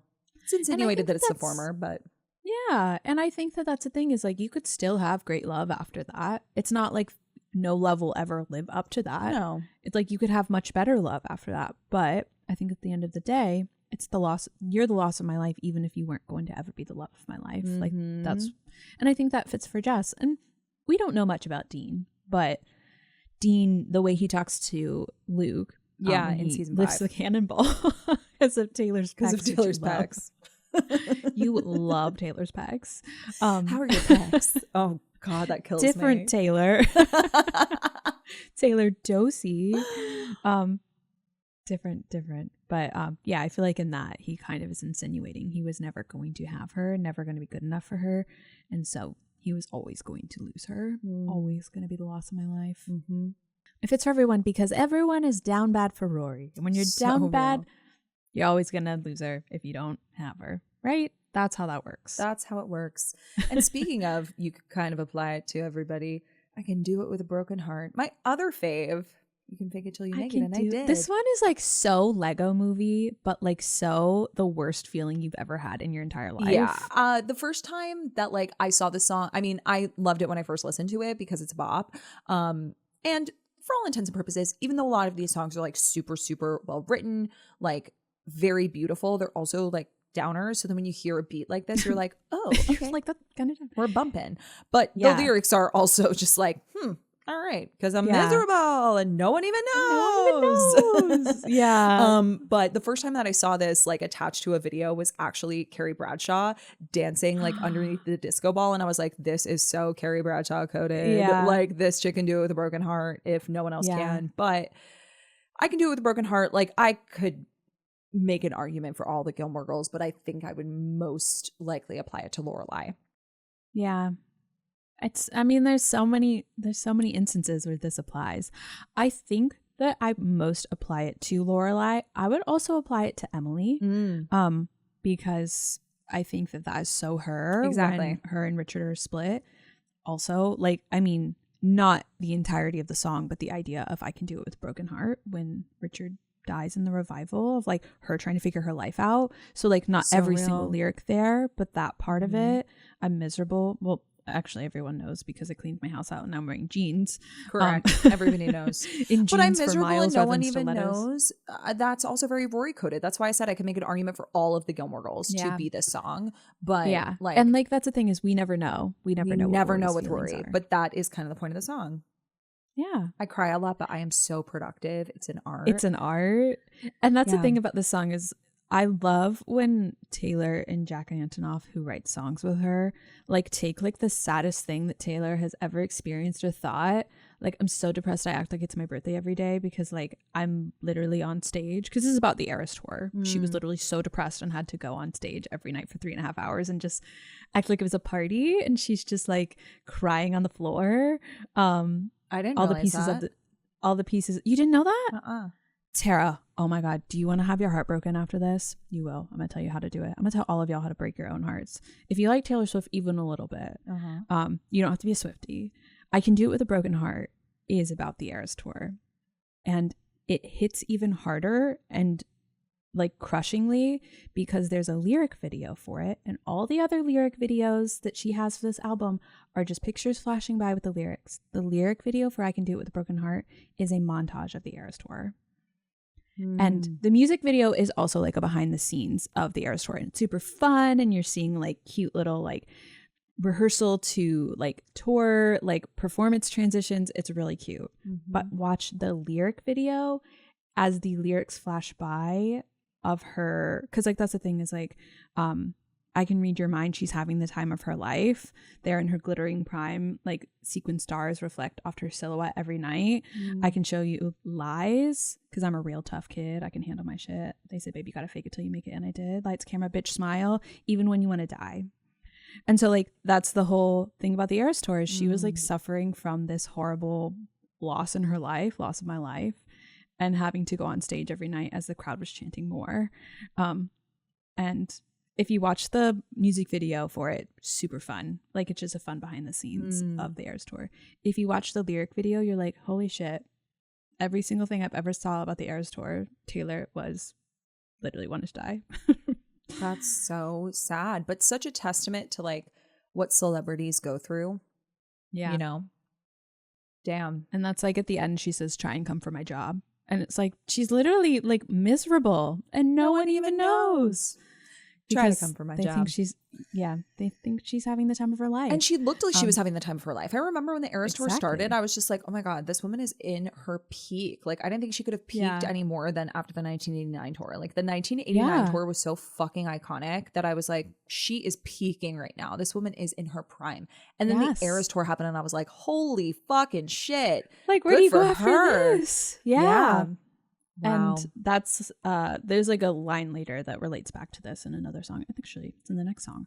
But so this is about that. And so like when you go to the Eras Tour and you're singing I Can Do It With a Broken Heart, and she's like, as the crowd was chanting more, you're like excited, but at the same time I literally started crying because I'm like, holy shit, she was so upset, so depressed, jamming now. Yeah, we're just jamming. Did she play this at the Eras Tour when you were there? Oh yeah, it's like this like whole, she has a whole little skit beforehand of like her dancers trying to get her up off the floor to like do this song and perform it, and it's like kind of like a showgirl sort of aesthetic where there's like feathers everywhere and like canes and top hats and people just dancing. Travis Kelce came on stage one day. Yes, was one of the guys trying to like get her up off the floor. Yeah. Oh, I remember that. Photos of that. Yeah, that was in it's a really London, cute, right? Yeah, it was in London. It's a really cute aesthetic, but it's like kind of heartbreaking to. It's heartbreaking, but it's also knowing that she's like in a different place, knowing that she's past it. It's like yeah, totally. But you still like remember that, and you still kind of go through that feeling when you're singing that song, I imagine. Man. But I kind of put this for everyone. You're just doing something you're having to get through when you have a broken heart. But yeah, good song. It's crazy though, because this is like, I love when Taylor, like I mentioned before, and Jack Antonoff write a song where we can like absolutely jam to the saddest thing that has ever happened to us. Yeah, correct. And it's just like commonplace that we're all just going through life when the worst things occur. Correct. Well, let's talk about the smallest man who ever lived. Wait, you can just say Chris. You don't have to say his full name. Put it in big, bold letters. Why'd you say his government name? I put it in big, bold letters and I circled it. Yeah. Because if you don't know the song, who ever lived. This song is about a man you loved who is just a fucking coward. Mm-hmm. Yeah. Amen. Can I tell you, I was at trivia the other night. This was a couple weeks ago. And I could not for the life of me remember who this song was about from Taylor's perspective, because all I could think of was Joe Alwyn. And I was like, I know it's not about him. I know it is not about Joe Alwyn. And like, I was there with Brett's friend Tommy from college, and he was like, I know his name. It's on my mind. And it was Maddie Usually Healy. when Taylor Swift questions come up at trivia, Tara cheats and texts me. So I don't consider it cheating because you can have up to 6 people on your team. You're just on my team. I'm on your team. Though Remote. the worst part about being my friend is that I'm You really never bad answer at text responding to messages. texts. Yeah. I usually now with Taylor Swift questions will text Liz because I know Yeah. she's more likely to She's- respond to me she's faster. there. Not because I like think she'll throw know my different- phone away. Yeah, she I literally never is know like where it is. once we sign off, she's like, bye. Bye. But yeah, I almost texted you, but I was like, I'm not gonna get it back in time. And 30 minutes later. I felt like I was like, I can do this. I know who this is. And Tommy I felt the can same do it way. with a broken Brain. Yeah, I knew that I could do it. But I was just all like, you know, when like a name gets stuck in your head, and Joe Alwyn was just on repeat. I was like, And you were like, stop. I was brain, like, it's stop. I gotta not think. him. You almost got to But- give it a different task so you can think. Exactly. Yeah. That's called ADHD, folks. And that's on ADHD. But yes, in regards to Gilmore Girls, Christopher Hayden is the smallest man who Yes. ever lived. And there is a line here that so perfectly fits. It's the one I was talking about earlier because she says, if rusting my sparkling summer was the goal, and her sparkling summer was the Eras Tour. The Eras And Tour. it got rusted. Totally. But Lorelai's is the end of season 2. Yes, I said he I don't rusted even my want you back, I sparkling just wanna summer. He know. rusted her Yeah. sparkling summer. That's all I thought about at the end of. I said, Lorelai post season 2, you didn't measure up in any measure of a man. He rusted her sparkling summer. Yeah. Correct. You Fully. deserve prison, but you won't get time. Yes, jail immediately. Jail. Yeah. Said normal girls were boring, but you were gone by the morning. Mm-hmm. Yeah. And I feel like in Haunted Leg, when he comes back, you kicked out the stage lights, but you're still performing. Like, you still want to be with me, but like you ruined it. So Is Sherry still pregnant? Are you going to marry her? Then, honey, we are where we are. Accept it. Like, and in so plain sight you real. hid, but you are what you did. Mm. And I'll forget you. Actually, can't because it's Rory's father. Yeah, And I'll unfortunately, never forgive. I'll never She forgive. does forgive him a lot, actually. She does. But Quite I a will bit. say, I think that the smallest man who ever lived can sometimes apply to all of the men on Gilmore Girls at one point or another. Big small town boy. Yeah, big small town boy for sure. Big small town boy is the Big biggest, small town boy who smallest ever man. lived. Yeah. I think Jessup points. Yeah. Even Logan. Yeah. Like, I think that the thing is like none of them are like super well adjusted or emotionally healthy or good at communication. And I think that at some point all of them were sent by someone who wanted me dead. Yeah. Yeah, totally. I always hear this bridge in your voice. It makes Were me you laugh. sent by someone Yeah, sing it. who wanted me dead. I can't sing, but I boy, loved do it. I sing this But bridge all the boy, time. does she sing it. Yeah. Did you sleep? Because, okay, this is what got her when we were in LA. Because I was like, Yeah. were you sent by someone who wanted me dead? Did you sleep with the gun underneath our bed? And And I Tara was was like, like, Did you? who was a gun? I was like, no one. And I was like, but you keep saying it. I was Who like, I know we gotta has listen to it? the song. Who has the gun? Who has it? Who wants you dead? Yeah, who No should I- one. Well, maybe. I don't know. I don't know. I hope it's none of you. I'm not. But yeah. Tara was very confused. I was as very concerned. But this is like the most cathartic thing in the whole world to scream. If you were like feeling some sort of way about some sort of person, just turn on The Smallest Man Who Ever Lived and recite that bridge like your life depends on it. Like, you know, when in Peter Pan, when they have to continuously say like, I do believe in fairies, to give Tinkerbell her life force, this is your life force, is screaming the bridge of the song, and you'll feel better. And that is on medicine, because I am a doctor. Thank you, Dr. Haley. Well, You're welcome. let's talk about the alchemy then. Do you want to be a little Yes. scientist? Talk about chemistry? Yeah. Talk about the alchemy? Chemicals hit me like white wine, because Taylor Mm. Swift, if you didn't know, is a white wine bitch. That girl loves Is iced white she? wine. Yes. She I wish that loves I white loved wine. white wine still. I did in college. It was great, but now it just gives me headaches. Specifically, I rosé can gives see me that. headaches, but Oh yeah. white I like wine. a dry one. Mm, If it's dry enough, I like it. that makes sense. I I like but- prosecco. Little bubbles. love little bubbles. bubbly. I love some bubbles. Immediately I feel like the fish from Finding Nemo bubbles.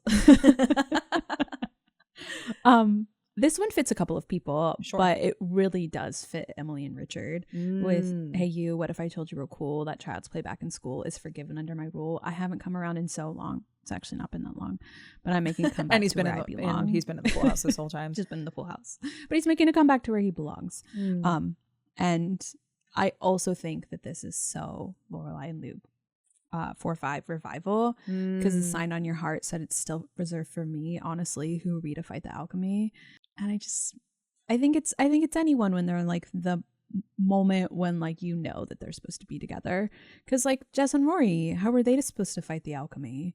But I also Jess put and Logan, I put not- this. Jess and Logan. Oh, Slip of the tongue. that's Oh some my fan gosh. fiction. Okay, no, but Rory and Logan, Rory and Jess, all of them. I actually put well, the first note I had was, what does Haley think? My gut says Rory and Dean at the end of season 4. Why? Because it's like, who are we to fight this? It's happening. It's clearly happening. Yeah.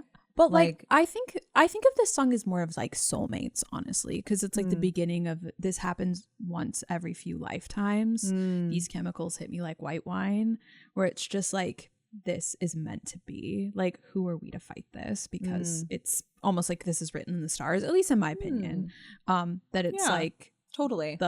in the middle of it, it's kind of like there's a little reference to winning a game. Well, it felt very and- high school coded. It felt very Yes, like it's so high school. So that's what I wrote. This is so high yeah. school. But it's the idea of like, they won the game. Where's the trophy? He just comes running over to me because I'm the trophy. And I think that that's it's kind of anyone when they're in that stage Yeah, of of course. wanting to be together. Yeah, I see that. But because like it makes you think of Friday Night's All Right for Fighting, when Logan helps her with the Yale Daily News, and it's like, where's the trophy? He just comes running over to me. Like that kind of vibe fits there, but Yeah, totally. it also fits for Luke when he kisses her for the first time. Yeah. When But Butch also Emily Danes took the Richard. field. Yeah, but also Emily's like, the hospital was a drag, worst something that I ever had. Why can't I remember the lyric right now? Worst sleep that I ever had. But I had to think about that for a second. But yeah, like that's Emily and Richard getting back together after a little hiatus. Yeah. He's her trophy. Like, That's doesn't matter true. what game he's winning, she's the prize. Yeah. So I think it can fit for a lot of people. I know a lot of people don't like this song, but I love it. It's one of those ones that like gets into my brain, and I'm like, Little earworm. who are we to fight? Yeah, it's exactly. This is my earworm. I love this Yeah. one. Well, let's round it out with Clara Bow. Is this Clara's big 11 o'clock number, Clara Bow? Sure. Is this your bestie's favorite number? Clara. Clara. It took me a second to get there, but I landed. The plane landed quite late on that one. But this one feels really easy to compare, because this one is telling the story of like 3 generations of very famous women, of Clara Bow, Stevie Nicks, and artist named Taylor Swift. And I feel like it's really easy to just put the Gilmore Girls into that, Yeah. because it doesn't necessarily align, because this is the story of like these 3 women who were like at the height of their career, were like the standard, and have then, when you are the standard, you get torn down until the next best thing comes along. And I don't necessarily feel like that really fits to the Gilmore Girls necessarily. But I think a story can be told through 3 generations of women Yeah, totally. on their own. Totally. I think that the people that they mention could also be very like attributed to the Gilmore Girls. Like Clara Bow is very like classic 1920s, Yeah. you know, Stevie Nicks, very like 70s, Lorelai Gilmore, Taylor Swift, you know, I don't know if I would necessarily compare Taylor Swift and Marie Gilmore, but young, you know, but I contemporary, think it modern, also, modern, modern woman has a lot of love, relationship experience. Yeah. yes, and rights. Yeah, totally. So I writes about 3 generations of women. There you go. So I think it can kind of fit. Bangs, Bangs. look best with bangs. Gets a Please. haircut. Nailed it. You know? It's a haircut. Please. There was a line in here, though, that I actually pulled to talk about another character outside of the 3 generations of women. this town is fake, but you're the real thing feels very Jess Mariano coded. Like he does not like Stars Hollow. Rory? Yep. He's like, this Oh, town you're is so fake. Like this town sucks, but you're the real deal. I love that. Yeah. I know you want to also talk about some of wanted the to bonus songs. I do, but I also want to mention that I have this Christmas cup that looks like I'm drinking coffee. It's Alani. Oh my God, I went to get an Alani today at CVS and they only had the orange flavor. And I remember you telling me that I wasn't going to like You're it. not going to like the orange flavor, Thank you for but telling me. this is a Cosmic Stardust, which I quite like. But Yummy. the pack from Costco is cherry slash juicy peach and Cosmic Stardust, which are 3 of my favorite flavors. Oh, that's great. Is it the little ones? No, they're the big ones. Oh, they are. But when you come to my house, we can do samplings. Someone on my house will drink them. But I'm so excited for you to come here. But yes, let's get into some of the, we're not going to go through all of the anthology, but just some of them that just felt really purposeful. Also, some of them that like when the anthology dropped, I was way too overwhelmed to listen to it. So I delayed it. But a lot of people were DMing me being like, when you listen to this one, you're going to think about these characters. Yeah, totally. And so some of those have popped out. But we obviously have to start with So High School. So High School feels very so Gilmore Girls. Like the vibes of the song feel very like early 2000s in the way the guitar is. So like the musicality of it feels very Gilmore Girls. I could feel this being played in an episode of Gilmore Girls. Yeah. And it's like, I feel so high school every time I look at you. And I think that can be attributed to any of the characters that are falling in love. It's a little bit harder with Rory because they're literally in high school. Quite literally in high school. That's kind of the point. It's like, that's what it feels like. That's what she's trying to capture here. That's the feeling, the essence of it. It's that teen watching Rory. Stalker vibe. A little stalker, It's Jess anytime he sees Rory. It's Rory and Logan playing their little cat and mouse dance. Like, you know, I want to find you in a crowd just to hide from you. Like Pulp Friction vibes for Rory and Logan. Same with Luke. Like once he realizes he likes her, he kind of has that same vibe. So I think it fits pretty much all of them. Just depends on. Oh, also, I can't forget Lane and Dave Rogowski. Like so high school. Yeah. It's just that like I'll drink what you think and I'm high from smoking your jokes all damn night. And I just feel like that's like the first kind of like sign of love there that I feel like fits them all. Yeah, totally. The next one, I don't know how familiar you are with some of these songs, but there's a song called How Did It End? And this one actually brought me back to our Stassi Schroeder episode because something that I mentioned to her there, because she was talking about like fame and being on a reality show and how much I saw that kind of being like a small town where like everyone's in your business, everyone, like you walk out of your house and everyone immediately knows everything about you, wants to ask you all these questions. And this song is about breaking up with someone and then everyone wanting to know why, everyone wanting to know how did it end. And it's come one, come all. It's happening again. The empathetic hunger descends. We'll tell no one except all of our friends, but I still don't know how did it end. And I think that applies to Lorelai and Luke. And guess who we ran into at the shops walking in circles like she was lost? Didn't you hear they called it off? One gasp, and then how did it end? And I feel like that's just so Stars Hollow when Luke and Lorelai break up, or even in season 5 when they break up and this town splits in half. Yeah. And they don't know how it ended, but like everyone wants to know and everyone's gossiping about it to the point that they're literally split the town in half. Totally. So that like the fame of that exists, but it like immediately I was like, because fame is a small town, like we talked about with Stassi Schroeder. I have 3 more. One of them is called The Prophecy, and this one is so Lorelai. And that's the thing is like this feels like Lorelai in her worst moments. This feels like Lorelai end of season 6. This whole album does, but this one more the most because the line goes, "Please change the prophecy. Don't want money, just someone who wants my company. Please let it once be me. Who do I have to speak to about if they can redo the prophecy?" Because this immediately draws you back to the beginning of 3 when she's Mimi in Luke Steiner. Totally. And she just wants someone and she's okay to be independent, but at the end of the day, she just wants someone there for her. Don't want money, just someone who wants my company. Yeah. And I think that is so true at the end of 6 when they're leaving each other. or Lorelai's walking away, because another line is, hand on the throttle, thought I caught lightning in a bottle. Oh, but it's gone again. And I feel like that's that moment of like, she was with Max, she thought it was right. She was with Chris, she thought it was right. She was with Luke, and hand on the throttle, she was like full send into this, even though he said I'm all in. Thought I caught lightning in a bottle, but it's gone again. And it's like, oof, it makes me cry. I love that song so much, but like that's so Lorelai. And I like, you could attribute it to other characters, but I don't feel like Rory feels as deeply about her love interest as Lorelai does. Yeah, at least outwardly. Yeah, 100%. And that's what I mean. She like grieves them a lot more. And even in like when they have their breakup in season 5, like their little break before they get back together. Oh, awful. The next song is called Peter. And as you can imagine, this song is about Peter Pan. And the lyric of the chorus is just one. It said you were going to grow up, then you were going to come find me. And it's just over and over again, that one.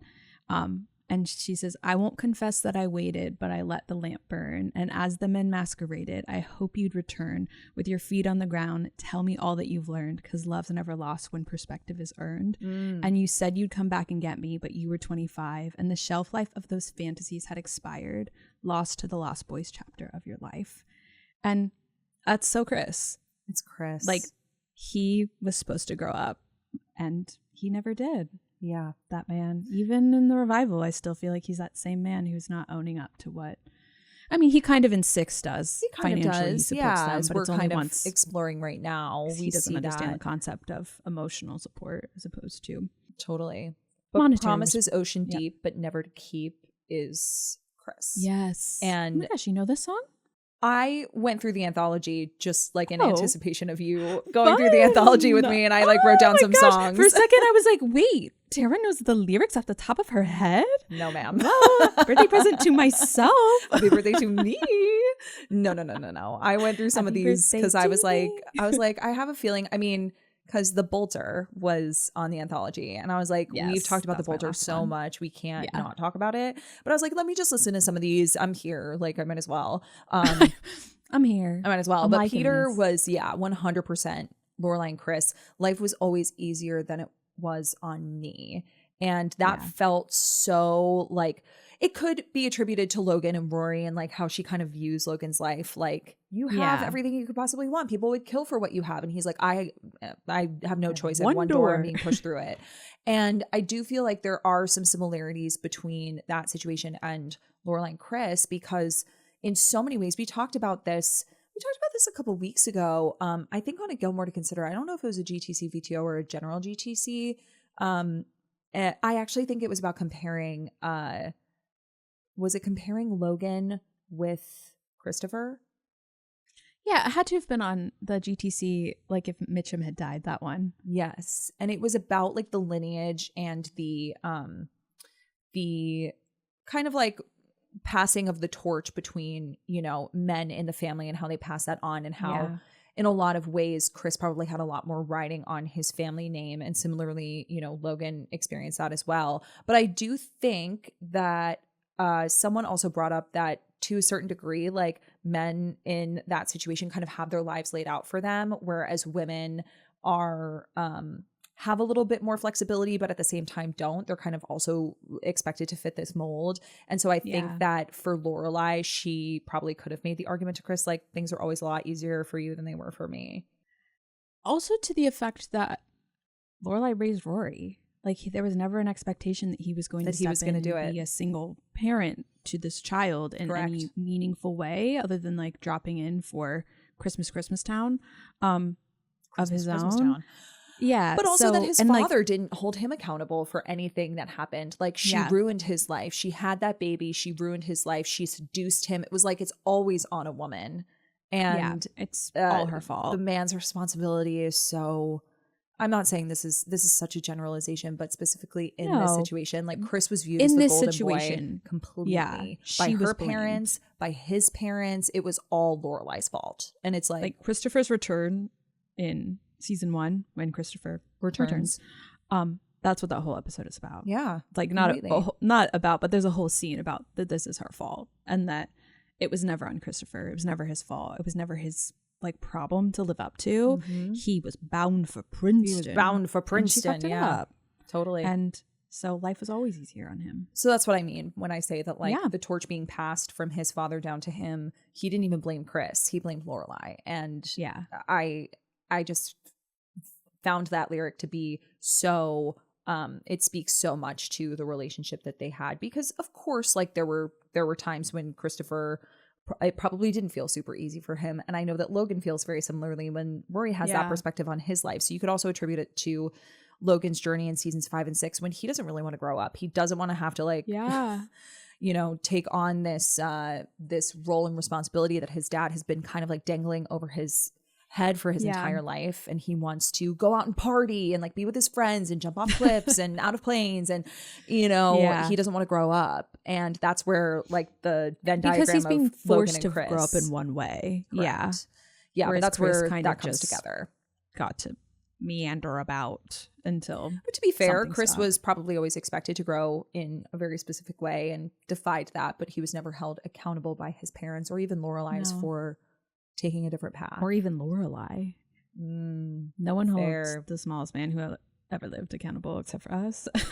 It's true. But the last one is one that you already mentioned. It is called The Bolter. It is Mm. quite literally Lorelai. The beginning of it goes, a curious child ever reviled by everyone except her own father. I literally With underlined father and put 3 Like, exclamation the points yes next to it, at like, that. Florida, father. Wait, that should be the title of one of our episodes next year. Father. I love it. But with a quiet, bewitching face, With splendidly quite a selfish. bewitching face. Oh, I think she's splendidly selfish. splendidly selfish, charmingly helpless. That's what I wrote. Excellent fun till you get to know her. Then she runs like it's a race. Behind her back, her best mates, Suki, laughed, and they nicknamed her the Bolter. Because that's what happens when they're... What episode is that when they're having the Ricky Martin in the kitchen? That is Paris is Burning. Yes. And she was Live like, la this is vida time. loca. This is the time. This is when you bolt. And she is the Bolter. She ran from her own wedding. She did. There's a line in there Or about her drawing fiancé, aces. who was dropping off his printer. There's a line in there about drawing aces. And I was like, oh, There is. drawing aces. But this is another song that I really, really like. Great song. There's just something about it that's just like, started with a kiss, so we must stop meeting night. It's just like a bop. It's just a jam. Yeah. And it's not too sad. It's just really about the fact that I feel like this is so true of when Lorelai left in red light on the wedding night. It's like all her fucking lives flashed before her eyes. And she realized like that she came out alive. And I think that a lot of this is the fact that like she does keep leaving, but she ends up being okay. Yeah. She is a little freaked out about it right now on Patreon that like this is the pattern. Is she supposed to be okay? Yeah. But yeah, she's a bit of a bolter, that girly. Who can blame her? She's got some things to Who run could from. blame her? So real. The only other song But- that I flagged was I Hate It Here. Oh, Because that song. one of the lyrics is, you see, I was a debutante in another life, speaking of Lorelai. And Yeah. I feel like this could be a song that kind of narrates Lorelai's childhood. I hate it here, so I will go to secret gardens in my mind. And I think that that's People also true need of a key to get Rory. to.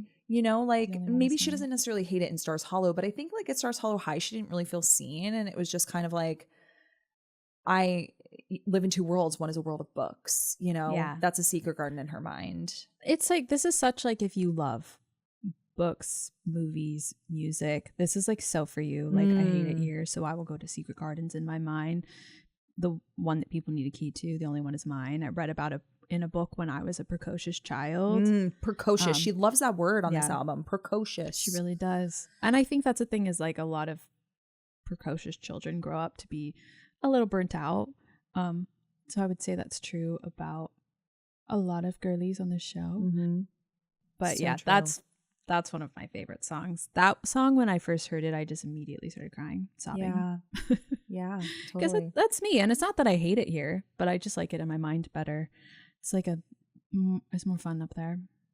Yeah. Totally. This is actually the song that I was talking about because some people in the question box wanted me to just generally talk about my relationship with Taylor Swift and Taylor Swift's music, which this did not feel like the forum for it, but I was on the The Girls Who Live in Delusion, which is Emily Kelly, who does a lot of our artwork. She draws our gazebos for us, and she did our previous artwork before we updated. I was on her podcast, and I talked all about that. So if you want to hear that there. But on her podcast, it was this song where we realized about like how, so I was like, just thinking about, is. your mind's eye. Yeah. Crazy. And I have to say, in My Mind's Eye, as it relates to this album, I did have to sit down and think about how this related to Gilmore Girls, because I don't immediately think of Gilmore Girls characters when I listen to these songs. Yeah, sure.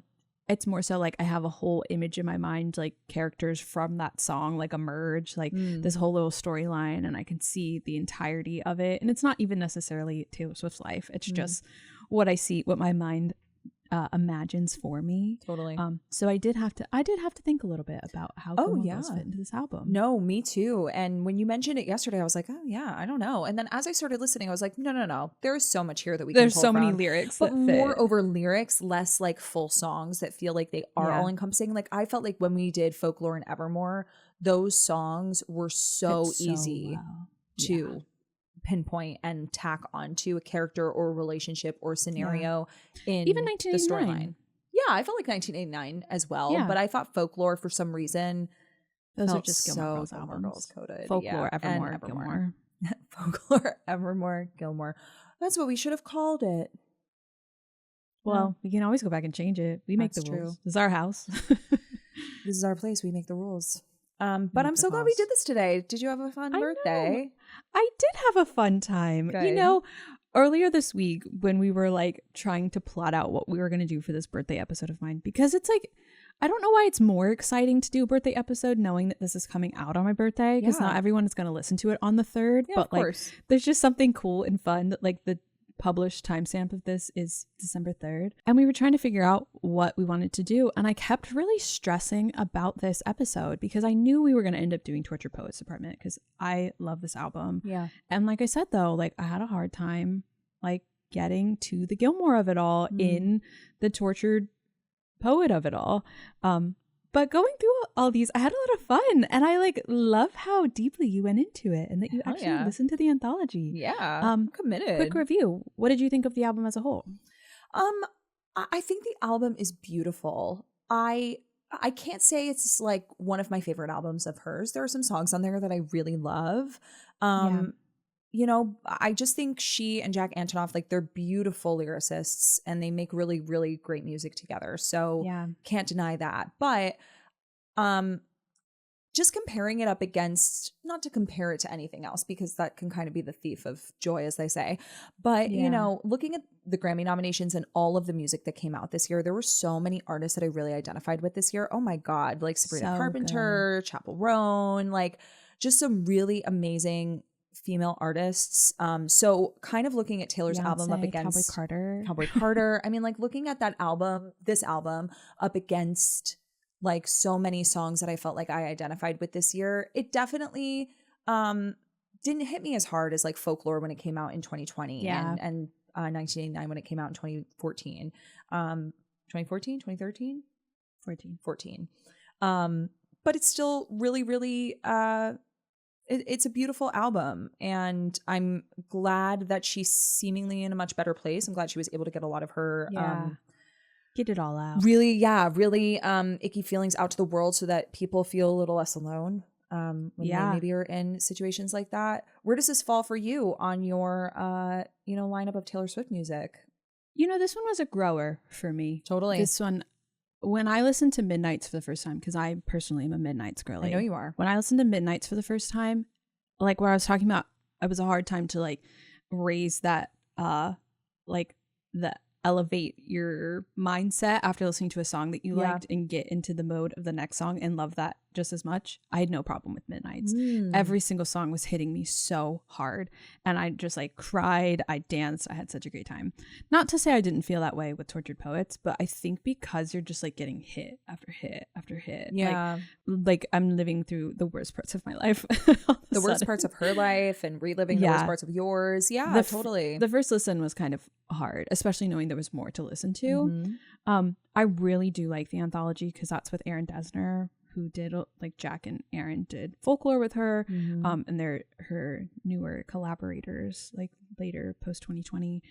Because I feel like if you like Folklore, you're probably liking the anthology better. I actually did like the anthology better. As I was I knew you listening would. to the songs, Yeah. I was like, oh, I vibe with these so much harder than I do the core album. Yeah. Even though But Daddy I Love Him is in the core and Exactly. can do it with more Broken of my Heart in the favorite core. songs come from the anthology. Me too.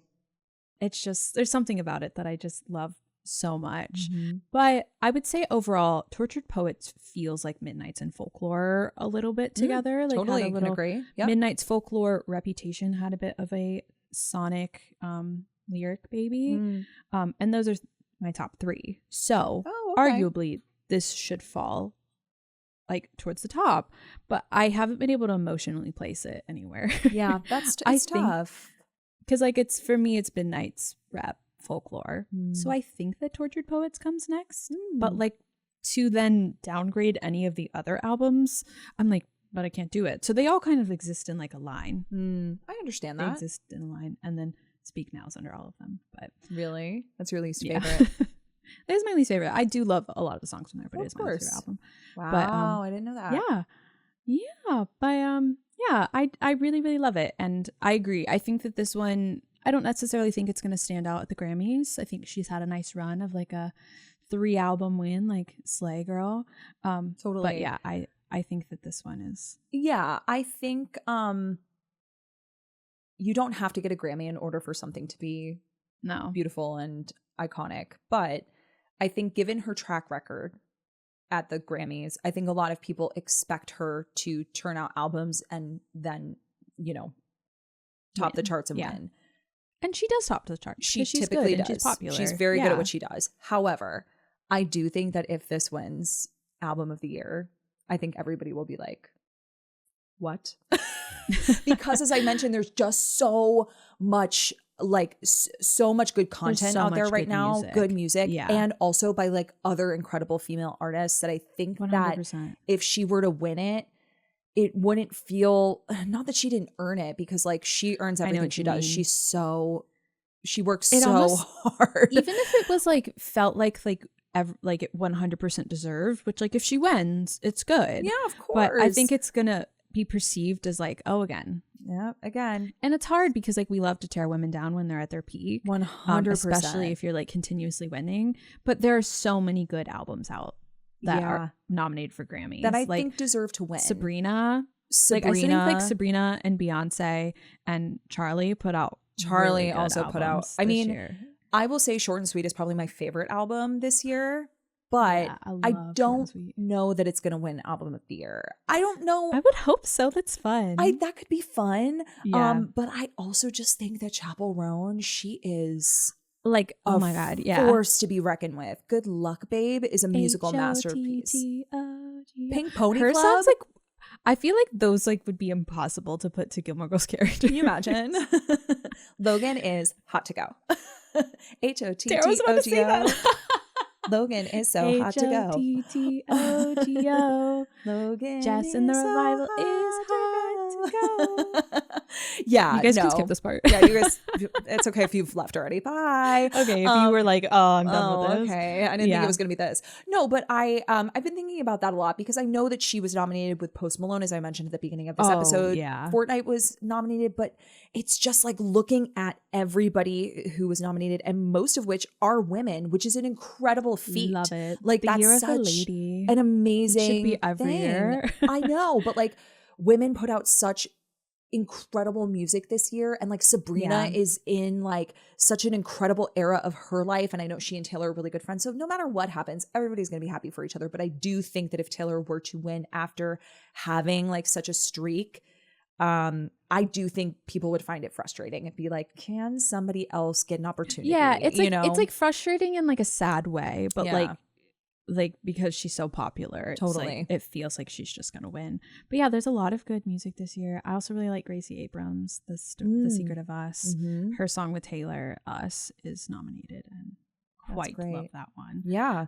There's some really, really great stuff out there, and I'm excited Yeah. to see what happens. It's the first time that I actually feel invested in the Grammys. I've never really been invested fun. before. So, and I think it's because like I am not the kind of person that like attaches myself to new music often. Yeah. So I do that all the time. I know you do. Well, especially my when your style favorite, personality. when your favorite artist is pumping out content in the way that Taylor has. Oh, you know what was that, my personality for a second? That was Coincidence by Sabrina Carpenter. I love that song. I just love her whole Short and Sweet is so fucking good.